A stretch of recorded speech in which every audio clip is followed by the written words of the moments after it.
כבשה מהגרמנים, שם המקום שלכם, אתם לא מרוסיה. זהו. אז הביאו אותנו לשם. ממש גירשו אתכם? בבקשה? ממש גירשו אתכם? לא אגיד גירשו, אבל זה ככה היה, ככה לא הייתה ברירה. כנראה שהם רצו להם להתפטר, מה הם צריכים את הפולנים, בפרט יהודים, לא יודעת. תראי, אחרי המלחמה הם לא היו אותם רוסים. הם היו כאלה רעים אלינו, כשאנחנו בדרך ראינו שיירות רוסים, ביקשנו מהם קצת מרק. מה? תלכו בחזרה ליערות. אתם לא חברים שלנו. תלכו ליערות, לא תקבלו מאיתנו כלום. מה, אתם רוסים שחיינו איתכם כל כך טוב, ולא ידעתם בכלל הבדל בין יהודים לגוי, עכשיו אתם לא נותנים לנו קצת מרק? זהו זה. זהו זה, לא אותם רוסים, לא אותם אנשים. איפה למדתם?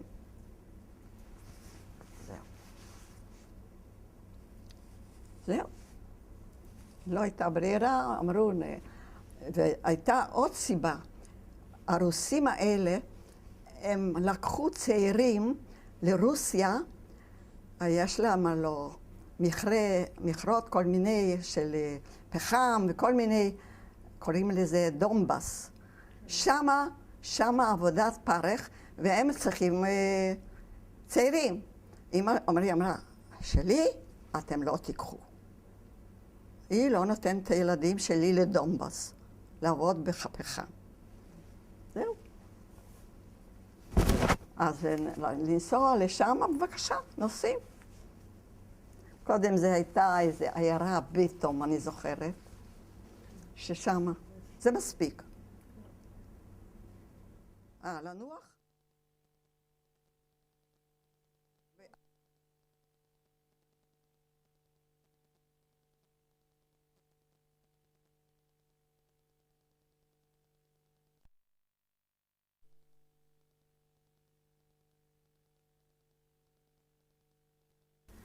טוב, אז בעצם עכשיו התחילה תקופה חדשה, נכון? כן. עם הרוסים, ושפוחדים שישלחו אתכם לעבודה לדומבס, נכון? זה בלבוב, כן, אבל אנחנו יצאנו כבר מלבוב. כן. הם הוציאו אותנו, לא שאנחנו ביקשנו. כן, הם הוציאו את כולנו. הם הוציאו גם אתכם פולנים. כי לא הייתם אזרחים. לא היינו אזרחים רוסים, כמובן, פולנים. ולאן?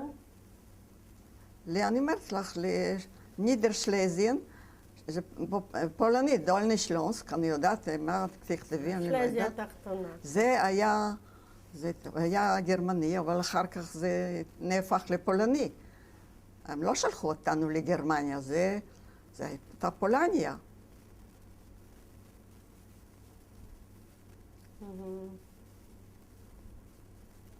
כן. ואיפה התמקמתם? אז התרקמנו בעיר ג'רז'וניוף, שזה בגרמנית רייכנבך, ג'רז'וניוף. זה קשה לי בכלל לבטא למי שלא יודע פולנית. אני אכתוב רייכנבך. ג'רז'וניוף. שם מצאנו דירה, ואימא שלי פתחה מכולת, מה את חושבת? ככה. היא הייתה לה שותפה, פתחו חנות, ואני ואחותי מכרנו, והיה טוב. במשך הזמן הכרתי את בעלי, והוא היה הרבה בנים שברחו שניצלו, הם באו לחוות, היו חוות, הרבה חוות בפולניה של גרמנים, ועם סוסים ועם חזירים, מה לא היה להם שם. אז כנראה שהפולנים נתנו להם, לא היה להם מה לעשות, שיחיו בה ושאיבדו את האדמה ושיחיו שם. היו הרבה חוות כאלה. ובעלי על העתיד היה אחד מאלה בחוות האלה, ועוד שותפים, 3 היינו. וטוב, אחרי בעלך היה מה? מה? בעלך היה ניחל אחד? הוא היה במחנה. כן, אבל את אמרת שהוא ניחל אחד החוות. כן, 3, הם היו 3. אבל לאבות הם לא עבדו, הגויים עבדו. אבל מה הם היו? הם היו אדונים של כל העסק הזה, ועשו נקניק מחזירים, עשו הכל כמו... זה היה בבעלות שלהם? כן, זו הייתה בעלות כנראה, אבל תראה, לא לתמיד. אבל בינתיים, זהו זה, היינו צריכים אולי לשלם משהו, אבל אני לא יודעת. חיינו שם, לא רק אנחנו. כן.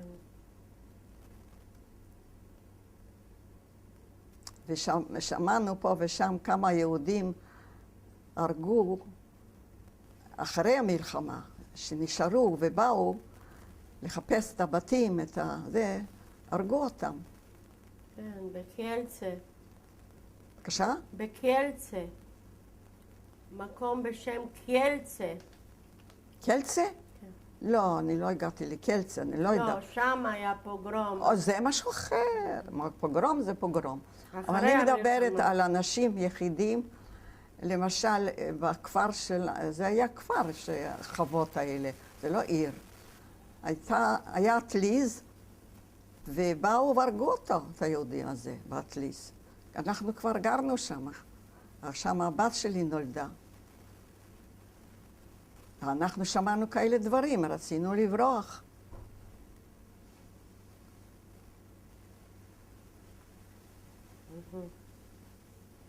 כן. אז הכרת את בעלך? הכרתי את בעלי באחת איזו חתונה, ועשינו חתונה בבית של אימא, בחדר שהוא היה רבע מהחדר הזה. באו כמה חברות, וזה כל האורחים, והייתה חתונה. היה רב. ולקחתי, והוא בא עם סוס ועגלה, ואני אמסתי את הבגדים שלי ואת השמיכת פוך שכבר הייתה לנו, לא יודעת, אמא שלי, מה זה לא. מה לא היה לה? אז נסעתי לכפר, לגור בחווה. והיה טוב, היה טוב, לא עשינו כלום. רק בישלתי, ואוכל לא היה חסר. ונולדה הבת, ואחר כך רצינו כבר לברוח משם, אבל משום מה, בא אחד מישראל לפולניה, בן אדם מבוגר שהיה פה כמה שנים, והוא נסע הביתה, בא לפולין, לכפר איפה שאנחנו, והוא היה ידיד שלנו, מכיר, והיה בא לבקר. מה, לפלסטינה אתם הולכים לנסוע? הלא אין שם כלום מה לאכול. אין תפוחי אדמה אפילו. מבשלים על פתיליה, חום לא נורמלי, אל תיסעו לשם. נו, ככה הוא אמר לנו. באמת החשק לא היה גדול, אבל לאמריקה לא... הייתה לנו משפחה גדולה באמריקה, אבל הם לא יכלו לשלוח לנו ויזה. וויזה צריך היה הרבה כסף, אז הדוד אחד שלי שנשאר אח של אבא, שהוא קנה ויזה והוא באמת נסע לאמריקה. אנחנו, לא הייתה ברירה, באנו הנה, לא ידענו. בלי כלום, באמת, לא נתנו לנו לקחת אפילו בגדים. זה היה מאוד מצומצם. אנחנו היינו טרנספורט שני שהתחילו לגלי. אז בקושי נתנו לנו לקחת קצת מהבית, מצעים בשביל התינוקת, לא מיטה, לא כלום. באנו, ממש היה לנו קשה פה. עם ילדה בת 9 חודשים, גם כן חלתה לנו בבית עולים, עוד שהכניסו אותנו בבית גלים על שפת הים. זה היה ינואר, קור, כלבים, רוח, היא חלתה בדלקת ריאות, ולמזלנו, אחותו של בעלי, שהיא באה באופן בלתי לגלי, והייתה פה כבר הרבה שנים, אפילו הייתה בצבא בריטי, ואיזו משפחה אימצה אותה באחוזה, בחיפה. זה זו שהגיעה עוד לפני המלחמה? הייתה כבר מלחמה, אבל היא הצליחה איכשהו לברוח. טוב, באו, אבל לא באו בחורים מפה להוציא יהודים. את מי שיוכלו והצליחו. אז היא הייתה צעירה, והיא הצליחה להגיע לפה, אבל לבד.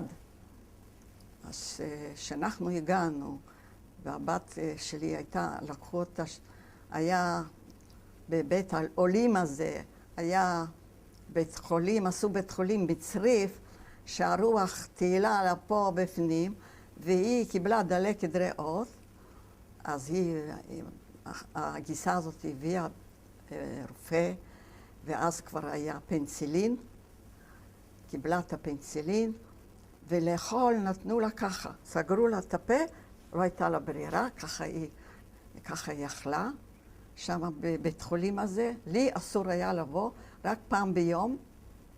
הייתי באה אליה, היא הייתה כולה רטובה, אף אחד לא החליף אותה שום דבר. הידיים היו נפוחות מרוב קור, עד היום היא סובלת מזה, שהם נעשו כאלה בצבע של סלק, כאלה ידיים, וזהו, והייתה, בכלל היא עברה הרבה מחלות בארץ. הרבה מחלות, היה נורא קשה. בעלי לא היה לאכול... מתי הגעתם ארצה? באיזה שנה? זה היה 50, ינואר 50 באנו. אחרי קום המדינה. כן. אחרי קום המדינה. כן, אבל לא הייתה לו עבודה, בכלל לא היה לו מקצוע, והיה בן אדם מאוד רגיש וחולני, אז אחותו, כשהיא הייתה כבר כמה שנים בארץ, אז מקצה לו עבודה בנמל חיפה. מה לעשות? לסחוב את הארגזים עם תפוזים. זה היה בשבילו, הוא תכף שכב במיטה לשבוע ימים אחרי עבודה כזאת. וחוץ מזה, לא היה מקום לבת. רק היינו שתי משפחות במין כזה צריף, בית מסכן, ולילדים, שמו בית ילדים, הכנסתי אותה לבית ילדים, והיא הייתה ממש חלשה, היא כבר בבית. בפולניה היא כבר עמדה על הרגליים, ופה היא באה, היא שכבה בלי כוח, בלי כלום, הייתה מסכנה. המזל שלה הכי גדול, זה כל הרופאים אמרו, שהענקתי אותה 6 חודשים בלי שום כפית. היא לא ידעה מה זה כפית. ואם כבר הגיע הזמן לאכול עם כפית, כי זה בת חצי שנה, היא לא פתחה את הפה. היא לא רוצה כפית, היא רוצה זה. זה החזיק אותה הרבה. בגלל זה היום אומרים, רק להניק. כן, זה הציל אותה. היה לה מה זה, שם בבית עולים, היינו באחוזה, ושם זה חורף, קר, שלג, והיא קיבלה שם דיפתריה, והיא קיבלה, מה היא לא עברה? שלשולים, כל מיני מחלות. ומה שם היא אכלה? מרק ירקות בקושי, בישלו שם לילדים. אז אני ראיתי שזה לא טוב. אמרתי, אני צריכה להשיג לה איזה עוף, לבשל לה איזה מרק. אז בחיפה היה לנו בן דוד אחד, שהוא אמר לי, תלכי ברגל, מאחוזה הזה לא רחוק, מהבית עולים הזה לאחוזה, ושם תקני עוף, הכל שוק שחור איפה. ובישלתי לה קצת מרק. היה נורא, הקליטה מאוד קשה. והוא כל הזמן חולה, אולקוס, לא יכול לאכול את התפוזים, לא יכול לאכול את המרק, לא היה טוב. אבל המשפחה באמריקה שמעה מה הולך, אז הם התחילו קצת לעזור לנו, שלחו לנו קצת כסף, ועזרו לנו לקבל שיכון עממי בהדר יוסף, ונתנו לנו את המיטות שקיבלנו מהסוכנות, היינו צריכים להחזיר, שיצאנו מבית עולים, ובאנו הדר יוסף, שם נתנו לנו חדר וחצי, גם כן מהכסף של האם מאמריקה, ושלחו לנו חבילות לילדים, בגדים, ממש בגדים יפים לילדים, וכל מיני שימורים עזרו לנו. הייתה לנו שם משפחה גדולה, גם של בעלי, גם של אימא שלי. אבל זהו, לא יכלו יותר להביא אותנו לשם, למרות שזה כבר היינו פה וכבר לא... ושוב פעם מזל, בעלי צריך לעבוד. אי אפשר בלי עבודה. אני גם כן, עם הילדים הקטנים, מה אני אלך? לא, קודם הייתה רק אחת. אחרי 4 שנים נולדה השנייה. אבל מה, הלך למשקת עבודה, והציעו לו ללכת לחברת חשמל. מה חברת חשמל? מה הוא יודע? משהו על חשמל? אין דבר, תעבוד בחוץ עם טוריה, שם צריך לחפור, לעשות, לבנות, וזה בחוץ, לא בפנים. עברית הוא ידע כמה מילים מהבית, אבל זה לא כלום. ככה הוא עבד איזה, לא יודעת כמה חודשים, בא מנהל של העבודה הזאת, אומר, תשמע, אתה לא נראה לי אחד כזה שתעבוד לי פה עם טוריה. בוא בפנים, אנחנו נלמד אותך, אתה תלמד ותעבוד בחדר פיקוד, בעבודת משמרת, לא קלה, אבל אתה צעיר, וככה זה היה, הוא למד. עוד יש לי את כל החוברות האלה שהוא כתב לו, את הכל, לא היה לו מושג איך עושים חשמל. אז זהו. אחר כך הוא חלה גם כן מחלות לב, אז הוציאו אותו מהמשמרת, זה היה בשבילנו, זה היה נורא. הילדים קטנים, חדר וחצי, הוא צריך לישון ביום, לעבוד בלילה, וילדים יכולים להיות בשקט, אז כל הזמן טיילתי איתם בחוץ. השתדלתי שהוא יוכל לישון, אחרת איך הוא ילך לעבודה.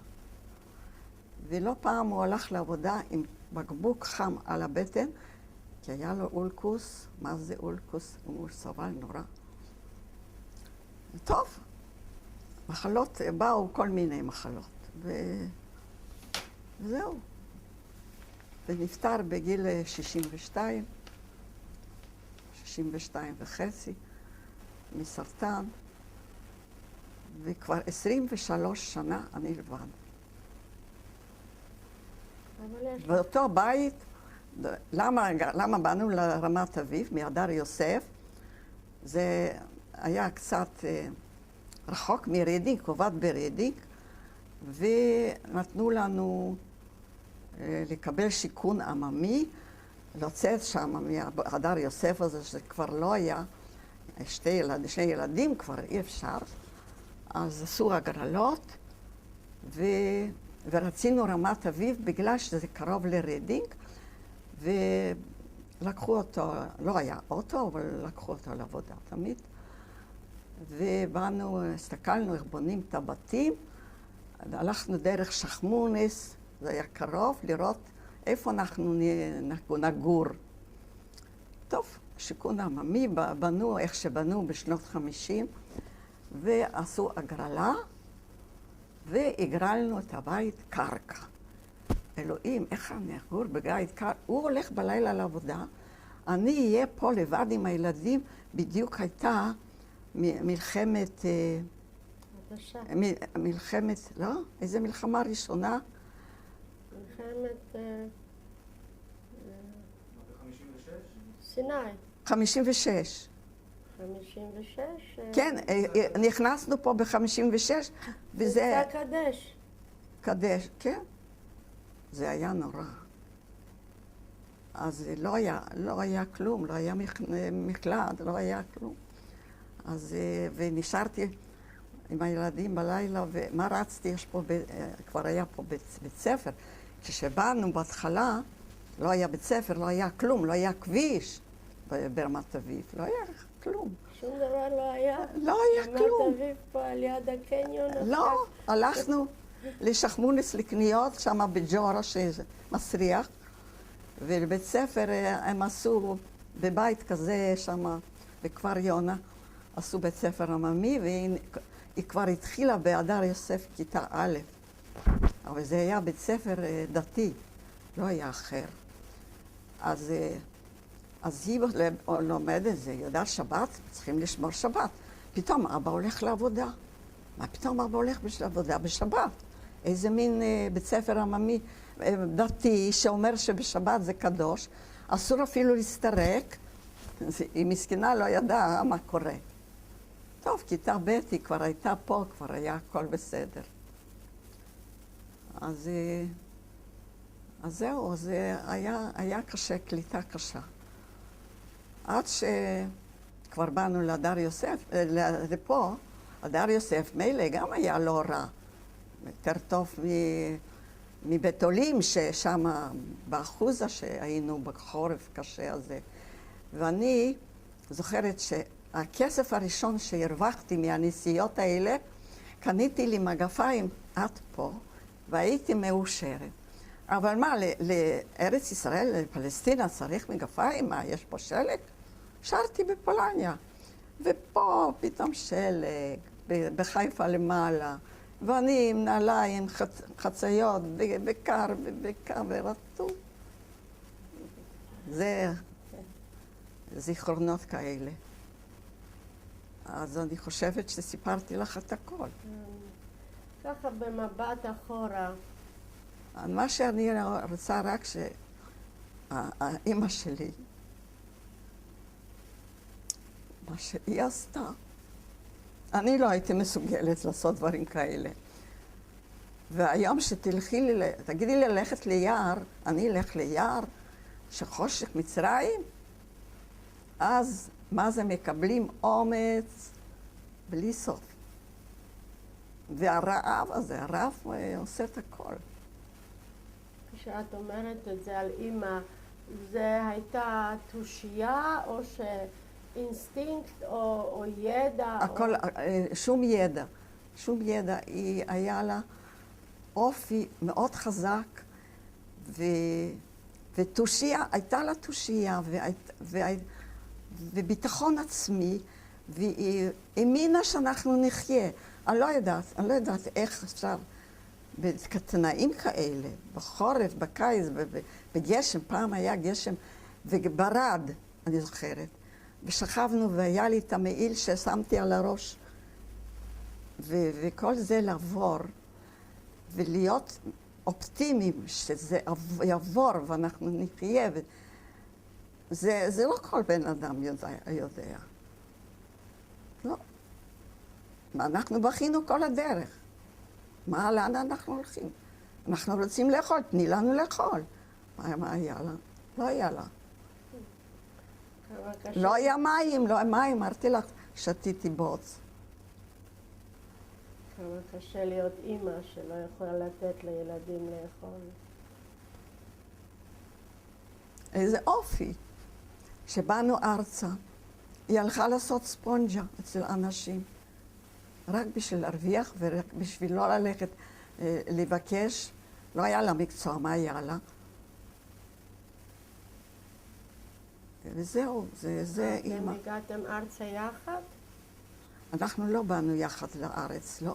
קודם אנחנו באנו עם הילדה קטנה, ואימא ואחיות באו כמה חודשים אחרינו. גם כן הגיעו שם לאותו בית עולים, למעלה באחוזה, הצטרפו אלינו, ואז באותו זמן, אחותי הקטנה היה לה חבר, היא התחתנה, גם כן החתונה הייתה ברמת גן, היו לה שם, לבעלה שם היו קרובים, נסעו לחתונה, אני נשארתי בבית אמא נסעה ובעלי נסעו לחתונה של הקטנה. היא הייתה באיחוד, בתנועה איחוד. היא נסעה להכשרה עם החבר שלה, שהוא היה אחר כך בעלה. כן, היא הייתה יותר בעניינים של פלסטינה, של הציונות, יותר מאיתנו. היא הייתה, רק אחרי המלחמה רק התחילה ללמוד. היא לא הספיקה לגמור בית ספר עממי, כלום. את הזכרת עוד איזה מקרה של איזה אוקראיני שמצד אחד עזר לכם ומצד שני היה אנטישמי. היה, אז זה אני אומרת לך, זה שחיפש את אבא. הוא היה אנטישמי מאוד, אבל הוא ידע, הוא זכר שאבא עשה לו הרבה טובות ועזר להם לעבור את הרעב, גם להם היה רעב באיזו תקופה של השנה, אז, ואבא שלי עזר להם ולא ביקש כסף, שום דבר. אז, אבל הוא היה רוצח, אבל לנו הוא עזר. זמן קצר, אבל מה שהוא עשה זה היה לנו דרך להמשיך. כן. הוא קצת, כמה היינו יום ולילה שם, זה היה הכל.